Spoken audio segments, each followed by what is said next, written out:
Avez-vous déjà entendu parler de la ferme sur les traces du roi Guézo?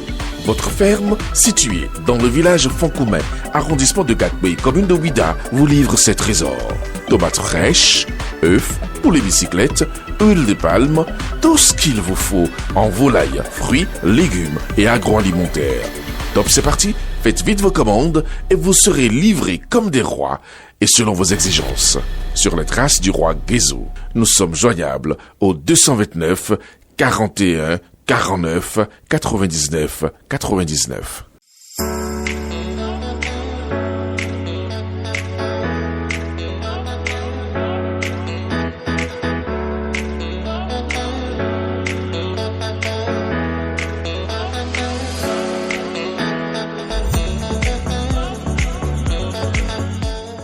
Mesdames, Messieurs, bonsoir et merci de nous rejoindre pour cette émission spéciale qui nous conduit tout droit au ministère du Travail et de la Fonction publique, lequel se présente comme le carrefour incontournable dans l'architecture du gouvernement.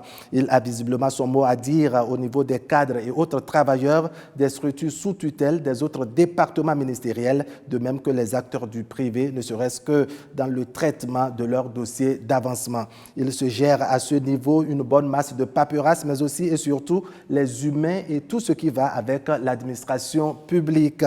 C'est donc le ministère des partenaires sociaux, toutes catégories confondues, ministère dans lequel beaucoup de choses ont bougé depuis 2016. Un vaste chantier entrepris par une dame de fer qui allie modernisation de l'administration publique au dialogue social, de même que l'amélioration des conditions de vie des travailleurs à la sécurité sociale, en passant bien entendu par la transparence dans l'organisation des concours, synonyme d'égalité d'accès aux emplois publics en République du Bénin. Dans cet entretien qui se veut donc le bilan de 8 années de gestion dans le domaine du travail et de la fonction publique, nous avons le plaisir de recevoir par ici la patronne de ce portefeuille ministériel, Madame Adidiatou Matisse. Madame la ministre, bonsoir. Bonsoir, Monsieur Ali Kbara. Bienvenue sur ce plateau que je co-anime avec mon confrère de la radio nationale, Christian Gandio. Christian, bonsoir. Bonsoir, Rabali Para. Bonsoir, Madame la ministre. Bonsoir, Monsieur Gandio. Alors, Madame la ministre, comment se porte l'administration béninoise aujourd'hui?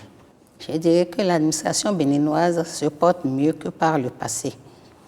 En effet, elle s'est engagée dans un processus de sa transformation, de sa modernisation pour devenir une véritable administration de développement. Comme vous le savez, dans tous les secteurs de l'administration, des réformes ont été mises en œuvre depuis 2016, qu'il s'agisse de la justice, de l'agriculture, des finances, du travail de la fonction publique, la culture, le tourisme, la sécurité et la défense, les infrastructures routières, le cadre de vie. En tout cas, aucun secteur n'est laissé de côté. Si bien qu'aujourd'hui, on peut conclure que l'administration est sur la voie de sa modernisation. En ce qui concerne mon secteur, ce qu'on peut retenir, c'est la mise en place d'un cadre juridique et institutionnel favorable à une administration intelligente et efficace, le réaménagement des horaires de travail pour permettre aux agents de l'État de sortir plus tôt, de s'épanouir un peu, de voir les enfants en éveil avant de se coucher. Nous avons également modernisé la gestion des ressources humaines de l'État, amélioré les conditions de travail des agents et surtout, nous avons développé les e-services pour rapprocher l'administration des administrés. Voilà ce que je peux dire en gros par rapport à l'état des lieux aujourd'hui de l'administration publique, comme je l'ai dit, qui se développe pour devenir une administration qui donne satisfaction aux populations en général et à ses usagers en particulier. Donc une administration publique moderne, c'est donc la santé de l'administration au Bénin aujourd'hui, n'est-ce pas? Santé qui passe également par des questions de dématérialisation, de manière à soulager les usagers des services publics. De quoi s'agit-il exactement sur ce volet, Madame la ministre? Parlant de la dématérialisation, elle fait partie des piliers du PAG 1 et 2, dont l'objectif est de moderniser, disons, l'administration, bien sûr, comme je l'ai dit, et en mettant en place des services accessibles à tous en tout lieu. Et donc, voilà la dématérialisation, ce que je peux dire, qui rend des services plus efficaces à bonne heure aux usagers. Pour faciliter aussi toujours la tâche à tous ceux qui, cette fois-ci, n'ont pas la possibilité de consulter aisément leurs actes en ligne, par exemple, parce que ça intéresse beaucoup de personnes, et de s'offrir aussi des services dématérialisés de l'État, vous avez eu l'ingénieuse idée de créer des centres communaux de services publics CCSP en abrégé, et également des guichets de services des relations avec les usagers. Parlez-nous-en. Pour ce qui concerne les guichets communaux de services publics et les guichets SRU installés au niveau des directions départementales, nous avons pensé les mettre en place surtout pour permettre aux agents de l'État de rester à leur poste de travail et d'améliorer leur productivité. Vous savez, avant 2016, les agents de l'État abandonnaient beaucoup leur poste de travail pour être à la recherche de leurs actes à Cotonou, Porto-Novo, lorsqu'ils sont de l'enseignement primaire ou maternel, donc à la recherche de leurs actes administratifs. Ils viennent aussi au niveau du ministère du Travail. Quand moi j'avais pris fonction au ministère du Travail, c'était vraiment comme un petit marché. Les agents allaient et venaient. Et dès lors que l'acte est pris, les agents se dirigent vers le ministère des Finances, où là-bas aussi il y avait du beau monde. Donc, nous avons dématérialisé, comme je l'ai dit, la gestion des ressources humaines de l'État, ce qui fait que nous avons mis en place dans ce cadre-là un système qui permet de prendre l'acte dans le dit système et de le transmettre directement au ministère de l'Économie et des Finances, sans que l'agent ait à courir derrière un agent du ministère du Travail pour la prise de l'acte. Et dès lors que l'acte est transmis par le système au ministère de l'Économie et des Finances, il intervient automatiquement le changement de son salaire, donc l'augmentation de son salaire. Ceci a fait que les agents restaient un peu plus à leur poste de travail, mais ce n'est pas suffisant. Ils veulent aussi avoir l'acte, détenir l'acte par devers eux. Alors, nous avons donc pensé mettre en place ces guichets communaux de services publics installés au niveau de 20 communes pour le moment, et les guichets SRU au niveau des directions départementales du travail et de la fonction publique. C'est pour ceux qui n'ont pas le moyen de télécharger leur acte à partir de leurs propres appareils. Sinon, depuis leur lit, depuis leur bureau, les agents de l'État qui s'y connaissent, ils peuvent tirer facilement leurs actes. Dès lors que l'acte a paru, ils consultent le portail des démarches administratives du ministère du Travail et de la fonction publique. Dès qu'ils constatent que l'acte est pris, ils peuvent le télécharger eux-mêmes. Donc, c'est pour ceux qui n'ont pas les moyens de les télécharger eux-mêmes, leurs actes que nous avons mis en place. Ces guichets, voilà.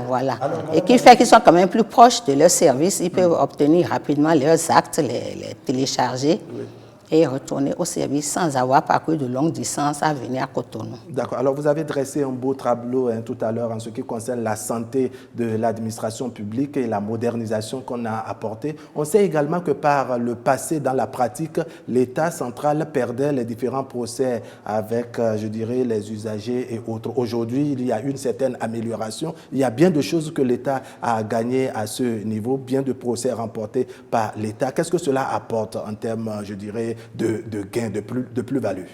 Je peux dire que la transformation de l'administration est en train de transformer aussi les comportements des agents de l'État.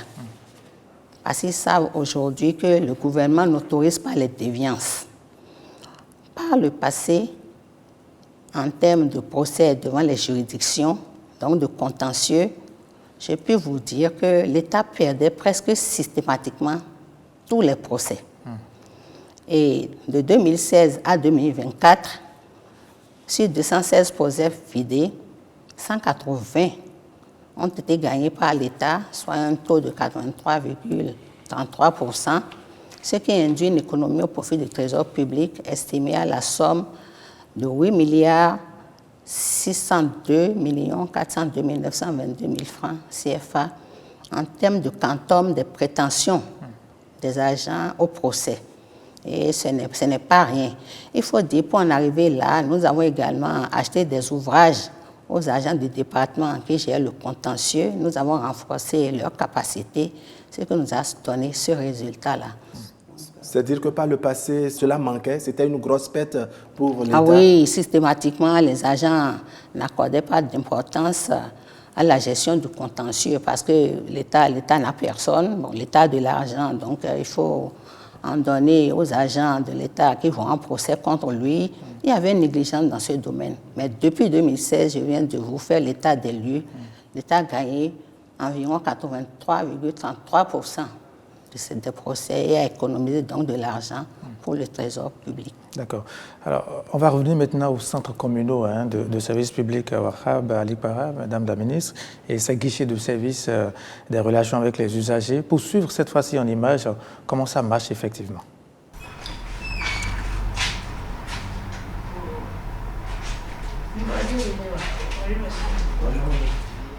Les centres communaux de services publics, un des plus gros défis relevés par le ministère du Travail et de la Fonction publique. Désormais, plus besoin de braver de longues distances pour bénéficier des services publics. Tout se rapproche de l'usager. Alada est une ville carrefour. Il y a les gens qui quittent Torfort, tout ça là, qui doivent quand même venir normalement bénéficier de ce centre. Vous savez, aujourd'hui, le numérique faisant le pas sur l'homme, tout ce qu'il faut faire, aller à Cotonou dans les services, demander un service et faire le contournement de tout un bureau qui va revenir demain matin et tout, on le fait en un clic. Et ce qui est bien ici dans ce centre est que quand vous relayez l'information est allée droit à qui de droit. Et lui, derrière, il a une obligation de réponse. À Covey, le dispositif est aussi présent pour satisfaire les populations du zoo. Ce qui fait d'ailleurs la joie des usagers clients. Ce qui fait ma joie principalement, c'est parce que avant, il faut voyager sur Porte-Nouveau. Et arriver là-bas, tu passes de bureau en bureau, tu peux faire au moins 3 à 4 déplacements. Or, c'est des déplacements à risque. Tu vas quitter Zayando pour aller à Porte-Nouveau. Avec l'avènement des centres communaux de services publics, vraiment, ça nous allège profondément la tâche et nous sommes vraiment contents. Du nord au sud, en passant par le centre, chaque citoyen peut désormais se rendre dans un centre communal le plus proche pour s'offrir des services de l'administration publique. C'est un dispositif qui est composé d'un écran de diffusion pour l'accès à l'information sur toutes les diligences que l'administration publique met en œuvre pour faciliter la vie à l'administré. Nous avons une bande tactile connectée qui est mise à la disposition des usagers clients, des citoyens pour pouvoir solliciter toute l'offre de services publics mise en ligne par l'administration publique. Vous avez un point focal titulaire, un point focal suppléant qui se relaie pour accueillir, orienter, assister l'usager. Il faut dire que ce dispositif, pour garantir la continuité de service, repose sur un champ solaire photovoltaïque qui donne à chacun de ces centres communaux de services publics une autonomie complète, indépendamment du site qui l'héberge. Un dispositif fiable qui garantit non seulement une satisfaction absolue à l'usager, mais qui réduit surtout les risques liés à la sécurité routière. Avec une connexion Internet et des centres communaux ouverts au public, l'usager client aujourd'hui ne peut que se sentir roi chez soi. Retour donc en plateau, après avoir suivi cet élément. Alors, Madame la Ministre, quels sont les retours que vous recevez du terrain depuis l'installation de ces différents centres et guichets? La satisfaction totale des usagers. Il y en a même qui disent « Ah, désormais, nous sommes en France ». Je dis non, nous sommes au Bénin.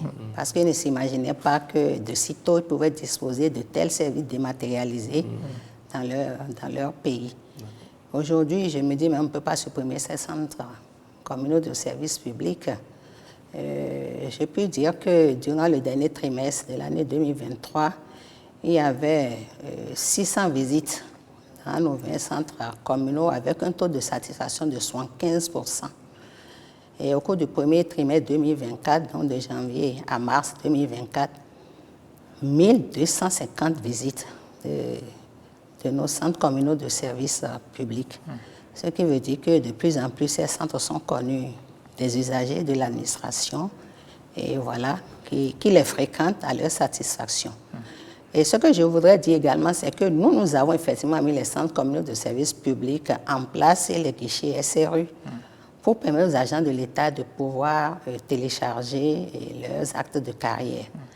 Mais très tôt, il s'est révélé qu'il n'y a pas que le téléchargement des actes de carrière que peuvent offrir ces centres communaux de services publics et les guichets SRU.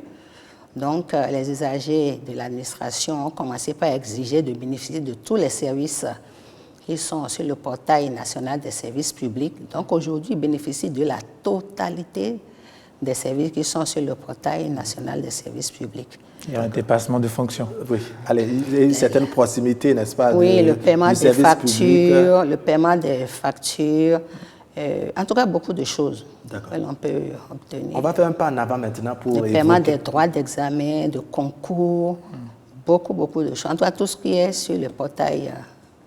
D'accord. Alors, Madame la Ministre, vous permettez maintenant qu'on fasse un pas en avant, n'est-ce pas, pour évoquer la question d'égalité d'accès aux emplois publics au Bénin, parler donc des questions de concours. L'année de référence, c'est 2016, où à l'arrivée du régime en exercice, on a annulé un certain nombre de concours qualifiés de frauduleux. C'est vrai que ça avait fait grand bruit en son temps. On est curieux de savoir aujourd'hui qu'est-ce qui a changé sur cet aspect. 8 ans de gestion, que diront les populations des concours organisés désormais en République du Bénin? Avant 2016, comme vous le savez, l'organisation des concours de recrutement de la fonction publique était une catastrophe. Tout le monde se souvient de cette époque vraiment regrettable, où ce sont ceux qui ont des parrains politiques ou ceux qui usent par voie de corruption peuvent réussir à un concours de recrutement à la fonction publique. Et l'une des premières mesures prises par le gouvernement dès 2016 est de mettre fin au concours frauduleux. Comme vous l'avez dit, nous en avons même annulé parce qu'il y a eu tellement de contestations, de réclamations, et nous avons mis en place une commission d'enquête qui a fini par conclure qu'il faut annuler ces concours-là, vraiment, pour sauver la face de notre nation. Donc, depuis 2016, également, il faut dire avant 2016, la proclamation des résultats des concours, disons, se faisait sur un délai moyen de 6 mois, parce que les feuilles de délibération passaient de service en service de bureau en bureau, étaient corrigées, ajoutées, retirées, etc. des noms. Et depuis, disons que c'est l'égal accès à la fonction publique de tous les citoyens du Bénin. Ils n'ont pas besoin d'un parrain politique, ils n'ont pas besoin de dépenser de l'argent pour réussir. Le seul critère pour réussir, c'est de travailler, de faire partie des meilleurs. Même si vous êtes dans une zone reculée, très reculée, personne ne vous connaît. On n'a pas besoin de parrainage. Pas besoin de parrainage du tout.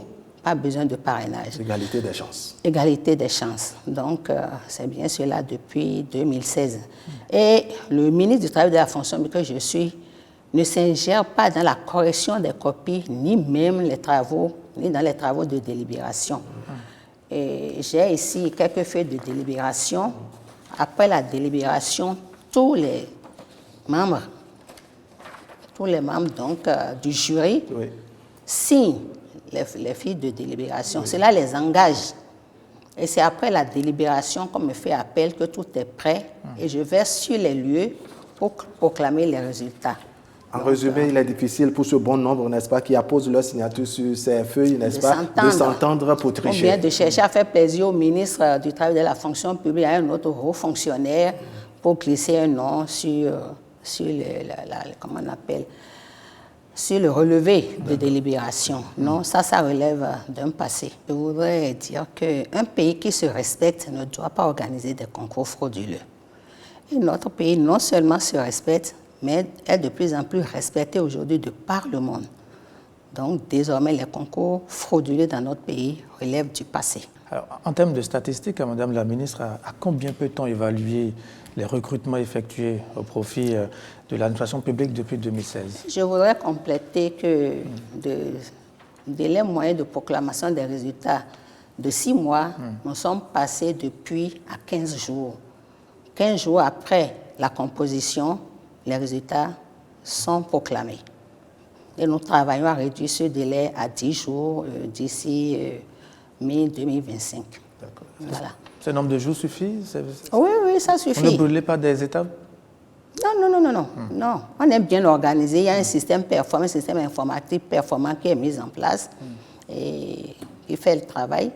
Et voilà. Et dans ce système-là, lorsque quelqu'un va toucher quelque chose, l'écriture sort en jaune. Donc, on sait qu'il y a quelque chose. Donc, personne même n'ose aller le faire. Et puis, mes agents sont mis en garde de ne pas chercher à tricher. D'accord. On en vient maintenant à cette question que vous faisiez tout à l'heure, Christian Gandio, en ce qui concerne les statistiques. Le recrutement depuis 2016 à aujourd'hui, ça s'élève à combien?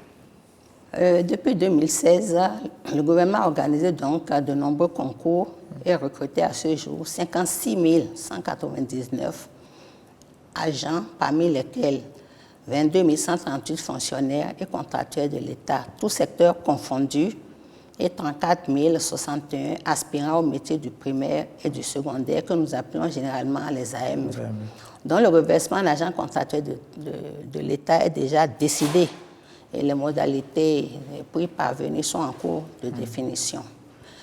Mieux, il y a encore dans le pipeline un recrutement de 2 742 autres agents avant la fin de l'année, dont 1 500 agents pour la police, 796 pour la santé, 300 pour la douane et le trésor public et 100 greffiers pour le ministère de la Justice.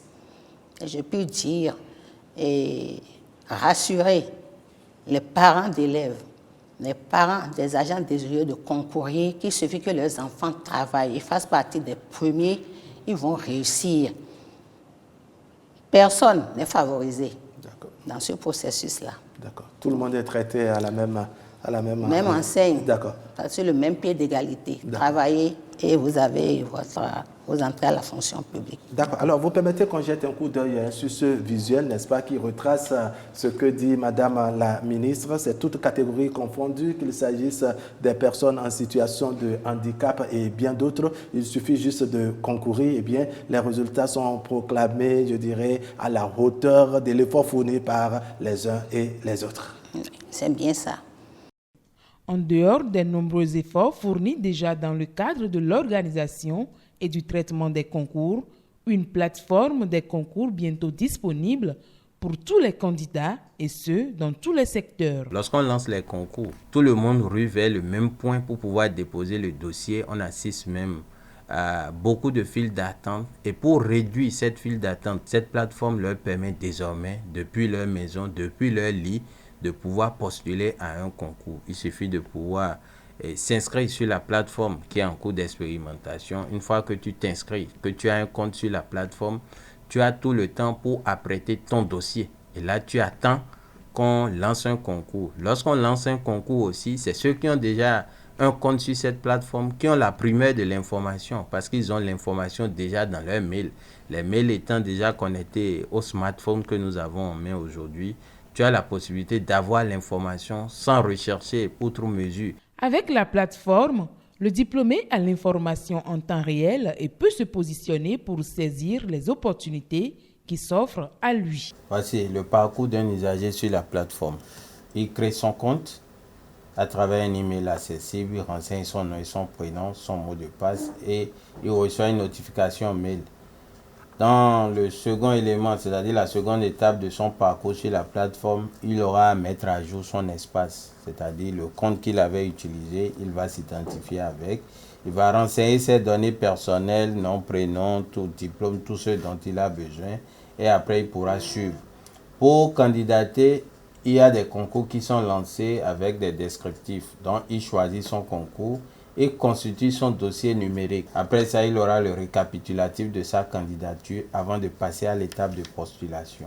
À l'étape de postulation, il aura le résumé de sa candidature. Il va payer sa quittance en ligne avant de soumettre la candidature. Il faut noter que lorsque nous payons la quittance, la candidature n'est pas encore soumise. Il faut soumettre maintenant la candidature et recevoir une notification par mail pour s'assurer que nous sommes inscrits. Les personnes vivant avec un handicap ont désormais le même traitement que tout autre candidat. On en vient pour preuve le dernier concours organisé au Bénin au profit du système judiciaire. J'ai récemment été reçu au concours organisé par le ministère de la Justice. S'il y a eu de différence entre les personnes porteuses de handicap ou non, il n'y en a eu aucune. Tout le monde a été interrogé de la même façon, sur les mêmes bases. Je ne peux que donner l'exemple de ce dernier concours de la justice qui a déjà intégré 9 de personnes handicapées, bien que le quota soit 5. Et ça a été toute une joie pour nous parce que c'est la première fois au Bénin que de tels concours se passent officiellement.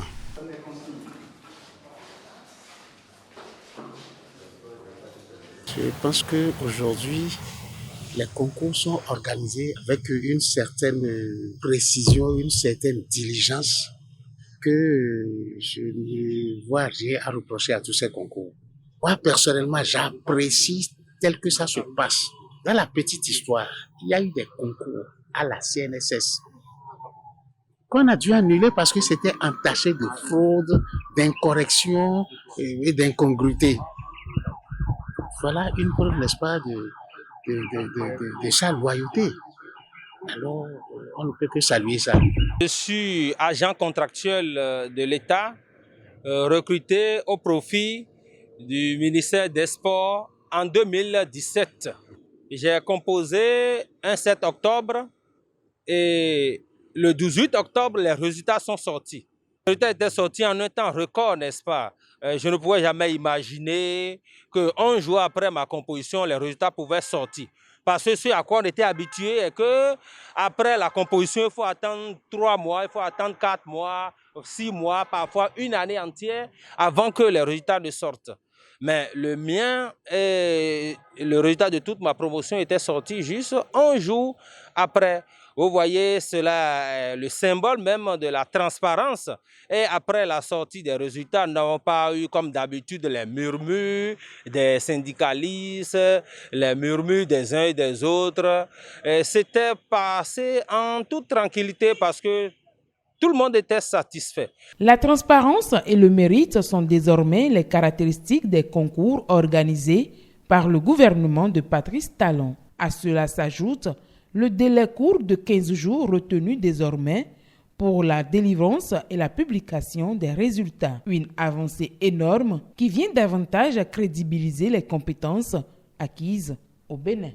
Ce visuel que nous venons de suivre tout à l'heure, Madame la Ministre, traduit bien entendu la célérité dans la proclamation des résultats des concours, n'est-ce pas? Ça rend également compte du fait que la ségrégation est désormais derrière nous. Les personnes handicapées, on a écouté leurs témoignages, ils se sentent, je dirais, logés à la même enseigne que les autres candidats. Qu'est-ce qu'on a apporté de mieux à ce niveau, Madame la Ministre?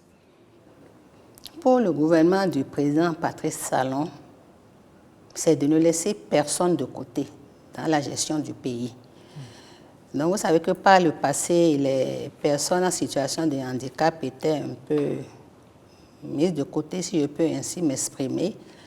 Mais avec la promulgation de la loi portant protection et promotion des droits des personnes handicapées et la prise des décrets d'application, nous avons commencé à, disons, accepter les personnes handicapées, disons, lors des concours de recrutement. Parce que, justement, les décrets d'application leur permettent désormais d'obtenir 5% des places mises en compétition, 5% donc des places, et également de bénéficier d'une bonification de 5 ans d'âge par rapport aux limites d'âge d'accès à la fonction publique. Ce qui fait qu'avec le concours organisé au profit du ministère de la Justice, à la fin de l'année 2023, il y a 9 personnes en situation de handicap qui ont été recrutées et qui ont effectivement pris service au sein du dit ministère. Donc voilà, je crois que c'est une avancée et nous allons poursuivre dans ce sens-là, ne laisser personne de côté. Nous allons évoluer dans nos échanges, Madame la Ministre, et aborder cette fois-ci le volet sécurité sociale ou simplement l'amélioration des conditions de vie des travailleurs. Une question qui tient beaucoup à cœur aux téléspectateurs et auditeurs qui nous suivent en ce moment à Rabalik Para.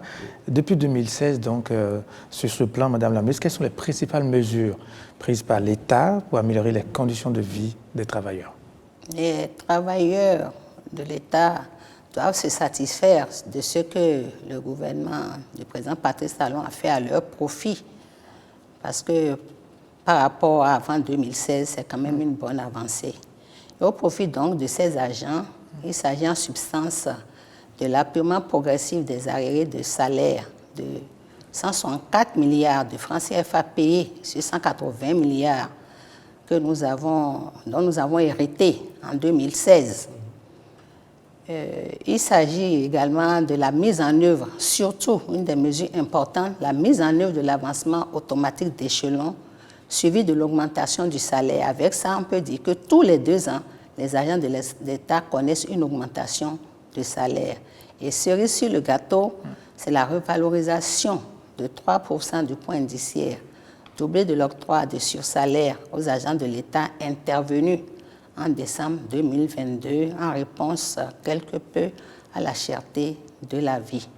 Il y a également la défiscalisation des bas salaires à travers l'exonération sur les salaires inférieurs à 60 000 francs CFA. À ce sujet, à titre illustratif, en ce qui concerne la revalorisation des salaires, un aide-soignant a connu une augmentation de salaire de 50%, passant de 82 344 francs CFA en 2016 à plus de 105 505 francs CFA en 2023. Un instituteur adjoint qui était payé à 87 114 francs CFA est passé à 129 485 francs CFA, soit une augmentation de 49%. Il y a l'infirmier aussi qui est passé à 148 745 francs alors qu'il était payé à 111 733 francs CFA. Globalement, il s'agit d'une augmentation allant de 24 à 50% de salaire pour les agents selon leur catégorie. Maintenant, nos amis, les AME, pour ce qui concerne les AME, c'est eux qui ont eu le gros lot, un agent communautaire. Au niveau du coût primaire qui était payé à moins de 60 000 CFA bénéficie aujourd'hui grâce à une prime d'engagement instituée pour service d'intérêt national de 20 000 francs CFA par mois. Donc de 60 000, il est à 80 000 francs de salaire. Et ce n'est pas tout. Il était payé sur 11 mois, vous le savez, et puis il était question de les payer sur 12 mois. L'État a donné suite à cela. Donc désormais, les AME sont payés sur 12 mois. D'accord. 12 mois sur 12. 12 mois sur 12. Ils ont eu le gros lot. Ils bénéficient également de l'assurance au même titre que les agents de l'État, la gratuité des frais de scolarité des enfants et surtout le congé de maternité pour les AME de sexe féminin. Il faut préciser également que ces AME pourront bénéficier dans tous les prochains mois du reversement. J'en ai parlé, que ça a déjà été acté, donc du reversement en agent contractuel de droit public de l'État, ce qui leur permet de faire royalement leur entrée à la fonction publique. Parce que par le passé, ils n'étaient pas à la fonction publique, mais présentement, ils ne sont pas encore à la fonction publique. Ils sont gérés par la NPE.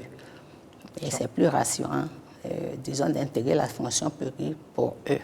D'accord. Alors, on va s'interroger, n'est-ce pas, combien de travailleurs et bien de personnes qui nous suivent. Est-ce qu'aujourd'hui, les travailleurs béninois sont satisfaits des différents efforts consentis par l'État central, n'est-ce pas, l'État central qui a, je dirais, son bras opérationnel au niveau du ministère de la fonction publique dont vous avez la charge. On jette un coup d'œil sur ce visuel. Le gouvernement a annoncé une amélioration des conditions de vie des travailleurs. Cette promesse est devenue réalité depuis quelques mois. Vraiment, j'ai une augmentation de salaire, j'ai une promotion. Je suis fier de ça. Il y a un effort qui a été fait dans le cadre de la promesse qui a été faite et elle a été tenue. Donc c'est le moment de remercier le gouvernement pour ce qui a été fait. Pendant longtemps, les AME ont toujours déploré leurs conditions de vie précaires, dérisoires. Le lundi 18 mars 2024, il nous a été fait le point de ce qu'il a décroché et nous avons été par la même occasion rassurés quant au reste comme étant un acquis. Réconfortés dans ces efforts et surtout plus motivés à donner le meilleur rendement. Ce n'est que le début d'une série d'actions engagées. Il faut dire que le gouvernement travaille beaucoup plus à rendre la vie facile aux travailleurs, tant du secteur privé que du secteur public. Aujourd'hui, nous avons des avancements automatiques qui se font et qui permettent aux agents, lorsqu'ils ont un avancement d'échelon ou de grade, de constater le changement automatiquement. C'est vrai qu'il y a les arriérés qui, également, compte tenu donc, de la disponibilité financière au niveau de la caisse, au niveau des caisses de l'État, on apure progressivement. Donc, il y a un effort qui est fait qui permet à l'agent de bénéficier donc du travail, du fruit de son travail et de pouvoir se sentir à l'aise avec sa famille pour pouvoir produire de meilleurs résultats. Quant au dialogue social, l'heure est beaucoup plus à l'écoute et à la recherche de solutions. Il y avait beaucoup de mouvements de grève qui paralysaient beaucoup plus l'économie et qui ne permettaient pas d'aller de l'avant. Et donc nous avons travaillé, le gouvernement a travaillé à faire en sorte qu'il y ait cette négociation tripartite, on va dire, de façon régulière. Du point de vue également du dialogue, ça a permis réellement de règlement de beaucoup de revendications qui n'ont pas besoin qu'on puisse aller en grève avant de pouvoir les satisfaire. Désormais, chaque travailleur béninois peut jouir de ses droits en toute quiétude tant que ses devoirs sont respectés. Alors, Madame la Ministre, on est curieux de savoir qu'est-ce qui est prévu, n'est-ce pas, pour le secteur privé. Qu'en est-il exactement à ce niveau? Pour le secteur privé, ce qui a été fait lors de l'augmentation des salaires des agents de l'État,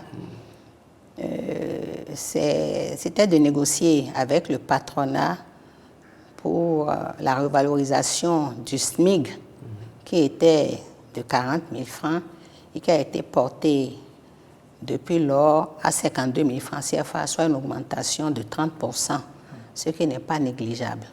Souvent, les travailleurs du secteur privé parlent de la hiérarchisation des salaires, c'est-à-dire après l'augmentation du SMIG, il y a les salaires qui sont au-dessus du SMIG, ils demandent qu'on hiérarchise les salaires. Cela se faisait par le passé. Mais le constat, c'est que une fois que la décision est prise de procéder à la hiérarchisation des salaires, même l'entreprise ou la société qui est en difficulté est obligée de le faire. Si l'employeur ne le fait pas, les employés lui font beaucoup de difficultés. Aujourd'hui, dans la sous-région ouest africaine et même au-delà, après la revalorisation du SMIC, on ne parle plus, on n'exige plus la hiérarchisation des salaires. Mais le gouvernement demande au patronat de veiller à ce que les entreprises, en tout cas la partie du secteur privé qui dispose de ressources pour procéder à la hiérarchisation des salaires, le fassent. Et aujourd'hui, je crois qu'au niveau du secteur bancaire, c'est déjà une réalité. Voilà, les autres aussi vont le faire. Nous travaillons avec le patronat pour que les agents ne soient pas laissés pour compte dès lors que les moyens existent au niveau de l'entreprise, de la société, qu'on procède à la hiérarchisation des salaires. Mais on ne l'exige plus. Sinon, nous allons tuer les petites entreprises. Alors, les travailleurs du privé, n'est-ce pas, estiment que le gouvernement n'est pas beaucoup trop métallique en direction, n'est-ce pas, des employeurs, surtout du privé, surtout en direction du patronat. On les caresse trop dans le sens du poil. Non, c'est ça que j'ai expliqué. Si l'entreprise n'a pas les moyens de procéder à la hiérarchisation des salaires, et le gouvernement prend la décision, comment va se débrouiller cette entreprise ou cette société, c'est ça. Mais en même temps, nous regardons de près afin que les employeurs qui en ont les moyens le fassent. Au niveau, comme j'ai dit, au niveau de tout le secteur bancaire, c'est une réalité aujourd'hui. Au niveau certainement d'autres secteurs, c'est une réalité. Mais on ne peut pas, disons, l'imposer parce que tout le monde n'a pas les mêmes moyens, tout le monde ne vit pas la même situation financière au niveau de son entreprise, de sa société. Donc, on compte beaucoup plus sur la bonne foi des employeurs. Oui, avec le concours du patronat avec qui nous discutons, nous échangeons de temps à autre. D'accord. Alors, le gouvernement a procédé, Madame la Ministre, à l'augmentation des pensions au profit des retraités. C'était d'abord en 2017 et puis en 2022. Que retenir de ces différentes augmentations? Comme vous l'avez dit, effectivement, dès le 1er janvier 2017, le gouvernement a procédé à l'augmentation des pensions de l'ordre de 25%. Et à la suite de la revalorisation des salaires des agents de l'État intervenue en décembre 2022, il a été procédé à la revalorisation des pensions de retraite de 2,4%. Pourquoi 2,4%? C'est que la pension représente au maximum 80% du salaire lorsqu'il était en activité. Sa pension, c'est 80% au maximum. Lorsque vous prenez le taux de revalorisation du salaire de 3% fois 80%, ça fait 2,4%. Donc, c'est cela. C'est la même chose, sauf qu'à cause de la proportion que représente la pension par rapport au salaire, ça fait 2,4%. D'accord. Alors, le volet social est allé en direction des retraités, comme vous le soulignez, et il y a un travail qui est fait, n'est-ce pas, en ce qui concerne la réduction au maximum du délai, n'est-ce pas, à faire dans le traitement des dossiers de ces retraités avant qu'ils ne bénéficient de leur pension de retraite. Qu'est-ce qui est fait exactement, Madame la ministre? Merci beaucoup. Au niveau de notre pays aujourd'hui, il existe deux régimes, j'allais dire, qui gèrent la pension des retraités. Nous avons le Fonds national de retraite du Bénin pour ce qui concerne les agents de l'État et nous avons la Caisse nationale de sécurité sociale pour ce qui concerne les agents du secteur parapublic et du secteur privé. Alors, parlant du Fonds national de retraite du Bénin, il faut dire que par le passé, avant 2016, après l'admission à la retraite, pour obtenir sa pension, il faut attendre environ 2 ans. Du coup, les retraités tombent, disons, dans le besoin et parfois font recours à des prêts pour pouvoir survivre. Il y en a même qui décèdent. Bien sûr, qui ne touchent même pas la première pension avant de décéder. Il faut dire également, pour bénéficier de la pension, l'agent de l'État admis à la retraite doit produire 31 pièces. Parfois, il ne les trouve pas et il continue d'attendre. Or, la plupart des pièces demandées sont produites par la fonction publique. Donc, le chef de l'État a décidé de ce que nous ne demandions plus les pièces aux retraités parce que souvent eux-mêmes ne les gardent pas. Et ensuite, de réduire le délai de paiement de la première pension aux retraités. Nous y avons travaillé et depuis 2020, le retraité touche, j'allais dire, immédiatement sa pension. C'est-à-dire, lorsque l'agent de l'État est admis à la retraite le 1er janvier d'une année, on met fin au mandatement de son salaire. Donc, il n'a plus de salaire. 1er janvier.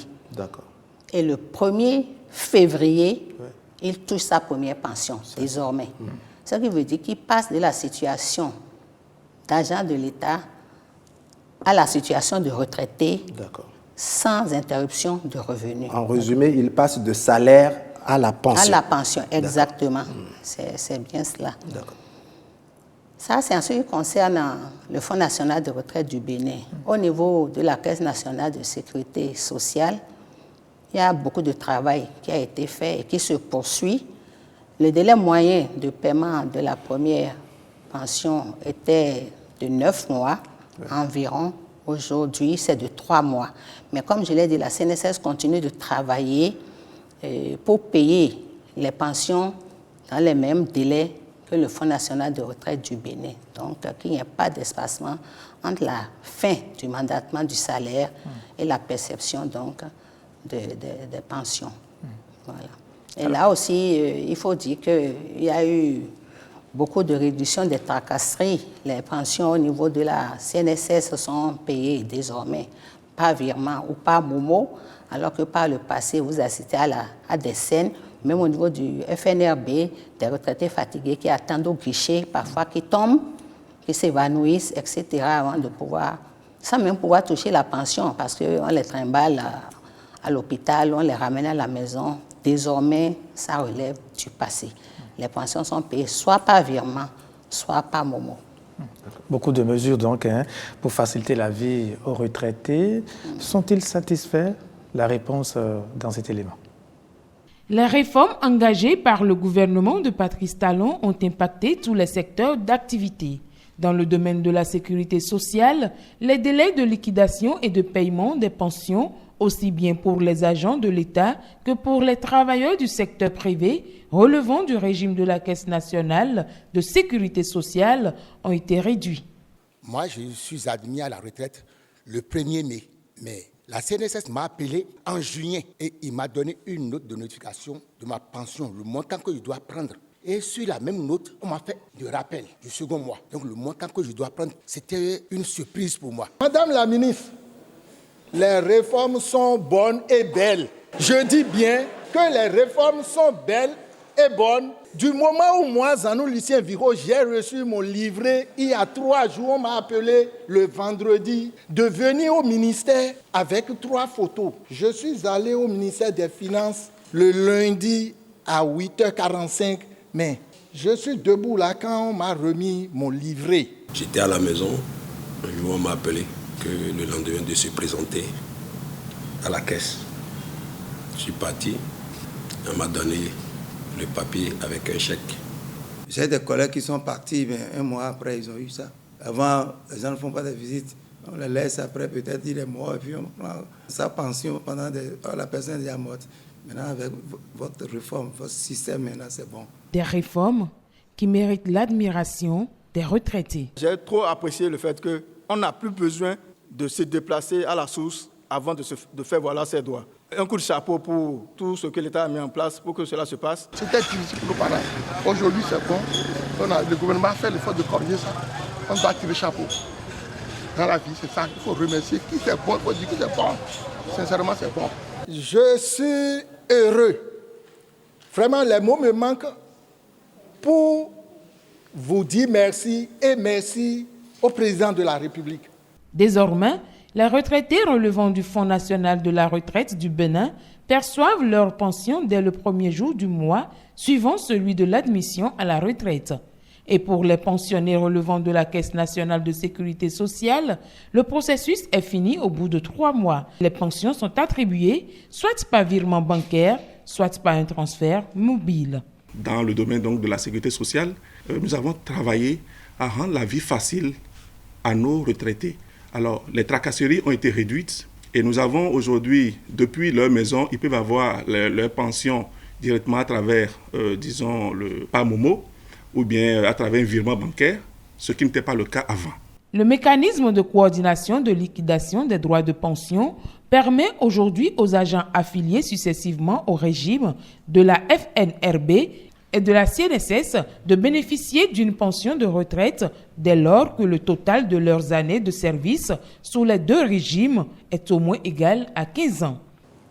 Des retraités donc visiblement satisfaits de ces différentes mesures et toujours pour leur bonheur, Madame la Ministre, l'exécutif a mis en œuvre un mécanisme, on l'a entendu vers la fin de l'élément, un mécanisme, disais-je, de coordination en matière de liquidation des droits à la pension. De quoi s'agit-il concrètement? La coordination en matière de liquidation des droits à la pension, c'est une révolution dans notre pays, une révolution mise en place par le gouvernement du président Talon. Qu'est-ce que c'est que la coordination? Je vous ai dit tantôt que notre pays dispose au jour d'aujourd'hui de 2 régimes de sécurité sociale, le FNRB et la CNSS. Et les textes sont prévus que pour bénéficier d'une pension de retraite, il faut avoir accompli au minimum 15 années de service dans chacun des 2 régimes. Si vous n'accomplissez pas 15 années de service, on vous rembourse vos cotisations et on vous dit au revoir. Or, la loi de 86 portant sur le code des pensions a prévu le mécanisme de coordination, mais personne n'y a fait attention. La coordination, c'est quoi? Pour ceux qui ont servi successivement ou alternativement sous les 2 régimes, qu'il faut totaliser leur année de service. Et dès lors que le total est supérieur ou égal à 15 années de service, qu'il faut procéder à une liquidation de pension pour l'intéressé. Et vous voyez, quelqu'un qui croit, parce qu'il n'a pas effectué 15 années de service sous l'un des 2 régimes, proche de sa retraite, il est soucieux. il se dit à la retraite, mes jours sont comptés sur terre. Mais lorsqu'il apprend que désormais le gouvernement a pris des dispositions, a pris un décret qui permet de totaliser 16 années de service, et dès lors qu'il a effectué au moins 15 années de service, il peut bénéficier d'une pension. Celui-là, je crois que ça lui ramène à la vie. Ça lui donne la santé, ça lui donne la longévité. Et là, c'est une action vraiment vitale que le gouvernement a posée en faveur des retraités qui se trouvent dans le cas. Donc la CNSS et le FNB s'organisent pour payer la pension à ce retraité-là. C'est ça le mécanisme de coordination mis en place depuis 2021. Et je peux vous dire que depuis ce temps-là, à ce jour, 1258 pensionnés ont déjà bénéficié de cette disposition-là, de la coordination. D'accord. C'est donc une bouffée d'oxygène en direction des retraités, n'est-ce pas, lesquels retraités souhaitent que cela soit pérennisé.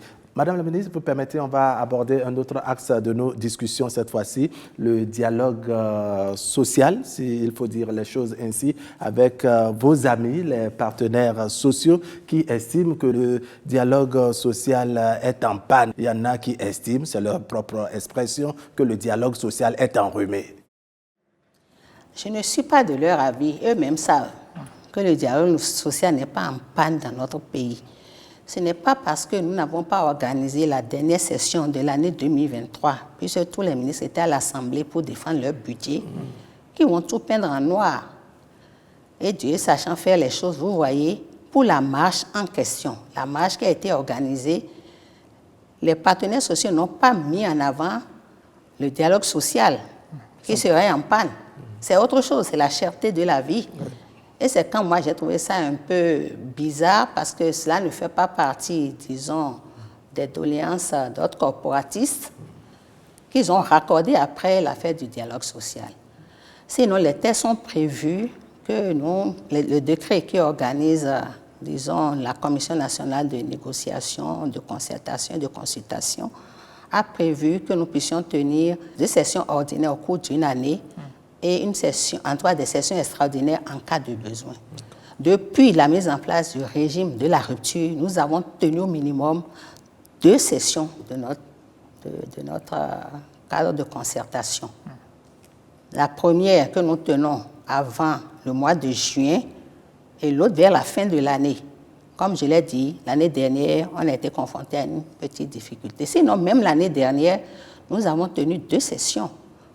L'ordinaire et une session extraordinaire pour préparer la rentrée. Et lors de cette session extraordinaire, les doléances aussi sont abordées en questions diverses. Nous avons travaillé, même le savent. Et je vais vous dire, là, ils disent que le dialogue social est en panne, relevé au calendrier grec. Nous n'avons pas pu organiser la seconde session de l'année. Oui. Mais ce n'est pas pour autant que le gouvernement a croisé les bras. Comme une épouse qui fait plaisir à son conjoint, nous avons continué, les services ont continué à travailler sur les doléances. Par exemple, nous avons procédé au reversement de 8 353 enseignants ACDP pendant la période. Ils sont admis à l'évaluation diagnostique. La correction de la disparité salariale au profit de 4 805 agents contracteurs de droit public de la branche paramédicale. Le reversement en agents contracteurs de droit public de 573 agents occasionnels qui étaient restés au service de l'administration avant 2008 et qui n'avaient pas le contrat de travail. Ainsi de suite. Nous avons beaucoup travaillé. C'est au cours de la même période que le gouvernement a décidé de l'amélioration des conditions de vie des AME. On n'a pas croisé les bras et ils le savent. Et ils savent aussi qu'on était en train de préparer la première session de l'année. Qui a eu lieu? Oui, qui s'est tenue. Et puis, bon, ça s'est bien tenu, eux-mêmes savent. Ça s'est bien tenu au début. Bon, ils ont fustigé un peu les incidents qu'il y a eu lors de la marche. Avec des déclarations. Oui, mais ça s'est bien tenu comme à l'accoutumée. Mais vous n'êtes pas venu à harmoniser les choses? Bien sûr, comme toujours. Bon, je ne sais pas la marche, bon, c'est venu comme ça, comme des cheveux sur la soupe, mais je crois que tout est rentré dans l'ordre. Mais le dialogue social n'est pas en panne. Je dis non. Et de mon point de vue, ce n'est pas vrai. On vous a écouté dans votre développement depuis le début. On a senti qu'il y a eu bien d'actions salutaires à l'endroit des travailleurs et des retraités, mais le travail n'est pas encore fini. Il y a sans doute assez de chantiers, n'est-ce pas, à exécuter. De quoi s'agit-il? Il reste quoi? nous avons beaucoup fait. Mais nous devons, disons, consolider les acquis. Nous devons travailler à donner une meilleure satisfaction aux usagers de l'administration. On y réfléchit toujours. Vous avez vu, par exemple, nous voulons mettre en place une plateforme de concours où les inscriptions seront en ligne. Et ce n'est pas une plateforme simple, c'est une plateforme, comme l'a expliqué mon collaborateur, qui permet à tout agent de l'État qui veut, disons, concourir, d'aller déjà s'inscrire, avoir un compte sur la plateforme. Dès lors qu'un concours organisé, il a la première de l'information, etc., jusqu'à la fin. Les perspectives aussi en matière de concours, comme je l'annonçais, c'est de réduire le délai à 10 jours d'ici quelques mois. Donc voilà, et cela est bien possible. La dématérialisation va poursuivre son petit bonhomme de chemin et la mise en place de beaucoup d'e-services également va être une réalité. Et nous travaillons donc pour faire de l'administration, à l'instar de tous les autres départements ministériels, une administration de développement. Une administration moderne au service des populations, une administration qui met les cadres dans de bonnes conditions de vie et de travail, une administration qui donne surtout les mêmes chances à tous les citoyens voulant entrer à la fonction publique, une administration enfin qui promeut davantage le climat des affaires et le dialogue social. C'est ce que le gouvernement s'évertue à obtenir depuis 2016. Où en est-on 8 ans après et quelles sont les perspectives? Vous savez tout désormais grâce à l'éclairage de Adidiatou Alaï Matisse, patronne du travail et de la fonction publique au Bénin. Madame la ministre, merci beaucoup. Merci à tous pour l'attention et à très bientôt.